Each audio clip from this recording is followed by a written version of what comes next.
Está pecando contra o corpo de Cristo, está pecando contra o seu próprio corpo. E a punição é questão de tempo. Temos até um caso na Bíblia, nesta mesma carta de Paulo, capítulo 5, é só botar uma página, onde um jovem tem relação com a mulher do seu pai, com a madrasta. E este jovem foi punido severamente, foi entregue seu corpo para Satanás destruir ele. Fazia parte da igreja. Vou botar uma página, aqui, ó, capítulo 5, versículo 1. Geralmente se ouve que há entre vós imoralidade tal, como nem mesmo entre os gentios, isto é, haver quem se atreva a possuir a mulher de seu próprio pai. E contudo andai vós ensoberbecido e não chegaste a lamentar, para que fosse tirado do vosso meio quem tamanho ultraje praticou? Eu, na verdade, ainda que ausente em pessoa, mas presente em espírito, já sentenciei, como se estivesse presente, que o autor de tal infâmia seja, em nome do Senhor Jesus, reunido vós e o meu espírito, com o poder de Jesus nosso Senhor, entregue a Satanás para a destruição da carne, a fim de que o espírito seja salvo no dia do Senhor Jesus. Volto para o capítulo 6, versículo 18. Fugir da impureza. Qualquer outro pecado que a pessoa comete é fora do corpo, mas aquele que pratica imoralidade peca contra o próprio corpo.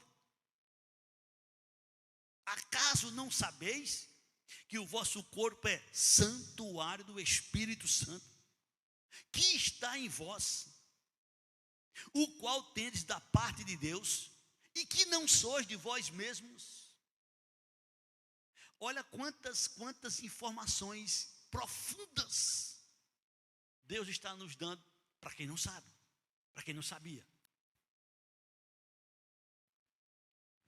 Quando entregamos nossa vida a Jesus, nós renunciamos o eu. Disse Jesus: se alguém quer ser salvo, negue-se a si mesmo. Tome a sua cruz, siga-me. A partir daquele momento, aquela pessoa renuncia a sua vida. É como Paulo. Paulo disse: não vive mais eu. Não vive mais eu. Quem vive agora é Cristo em mim. O que é que ele está dizendo? Eu não mando mais em mim. Quem manda agora em mim é Cristo. Eu, você ou qualquer um dentre nós for fazer nossa vontade nunca será a vontade de Deus. É uma luta da carne e o espírito, do espírito com a carne. Paulo revelou isso aos Gálatas. Ficou registrado. Capítulo 5 de Gálatas, ainda vou voltar para aqui ainda. Paulo diz assim,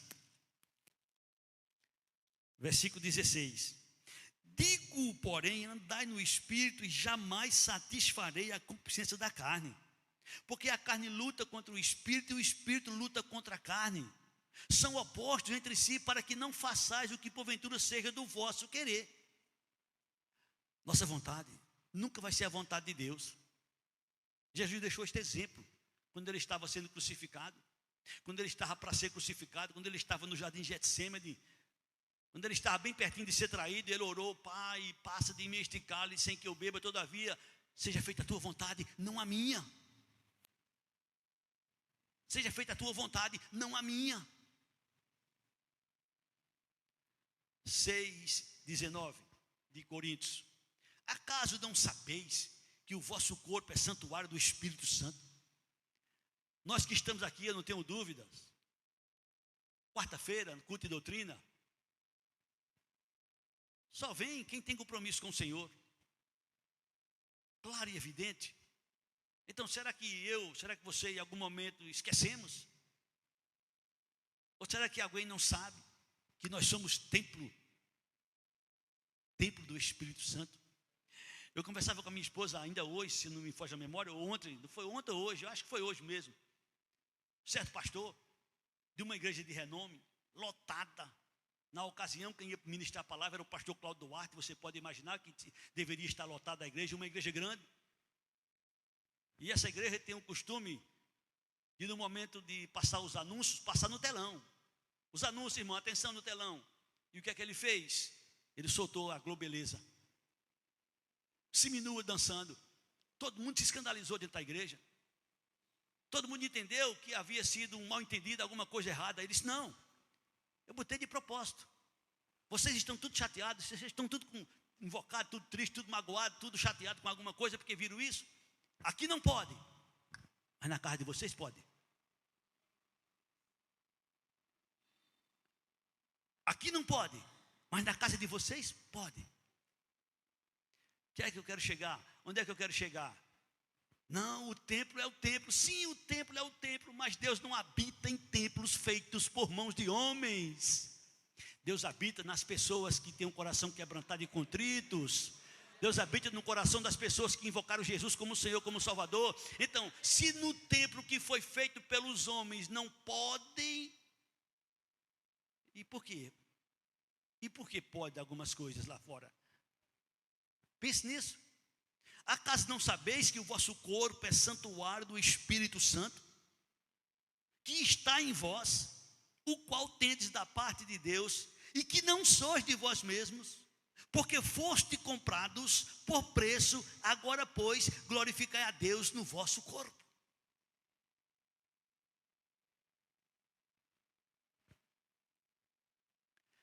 Nosso corpo, ele tem suas necessidades básicas, né? Precisamos de alimentos, precisamos de água, precisamos de vestimenta, precisamos de sexo, quem tem uma vida natural, normal. Mas tudo tem limite, tem regras, tem coisas que são lícitas, tem coisas que não são lícitas. Não pense que ser cristão é ter uma vida leviana. Não, ser cristão é ter compromisso com Cristo. Não é compromisso com a igreja, porque tem pessoas que têm compromisso com a igreja, tem compromisso com o pastor, tem compromisso com os irmãos. A gente deve sim ter compromisso com a igreja, a gente deve sim ter compromisso com os irmãos, a gente sim deve ter compromisso com o pastor, a gente sim deve ter compromisso com todos aqui na igreja, mas o nosso compromisso maior é com Ele. E esse compromisso maior com Ele é comprovado pela nossa atitude para com a sua palavra.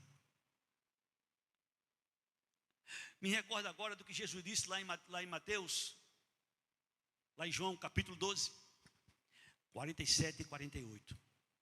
Quem ouvir a minha palavra e não as guardar, eu não julgo, porque eu não vim para julgar, eu vim para salvar.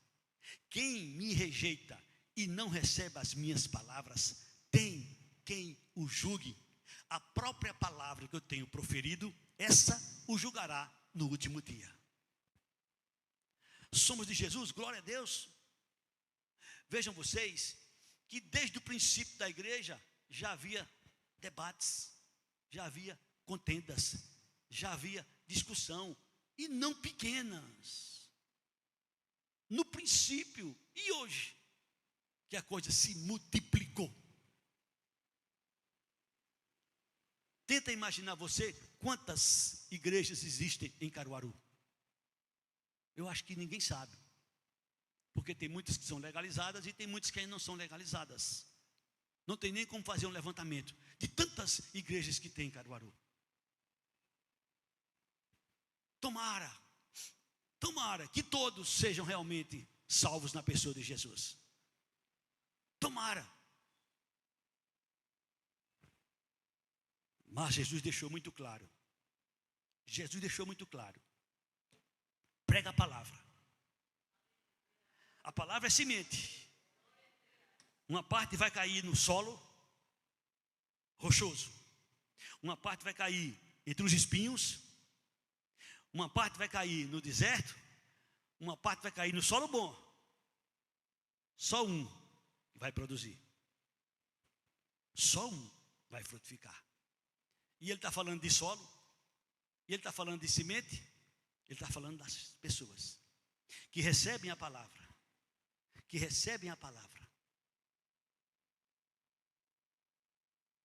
Até que no começo, mas depois vai relaxando. Meu irmão, minha irmã, em nome de Jesus, faça suas as palavras de Jesus nem só de pão viverá o homem, mas de toda palavra que procede da boca de Deus. E quando a gente lê, quando a gente confronta, quando a gente fica de frente a essa palavra, não tem como a gente não ser tocado, porque ela é viva. E se nós temos compromisso com Deus, e se Deus tem compromisso conosco, ela vai falar ao nosso coração. Isso não quer dizer que a pessoa não possa amanhã ou depois cometer algum deslize. Pode, porque está escrito.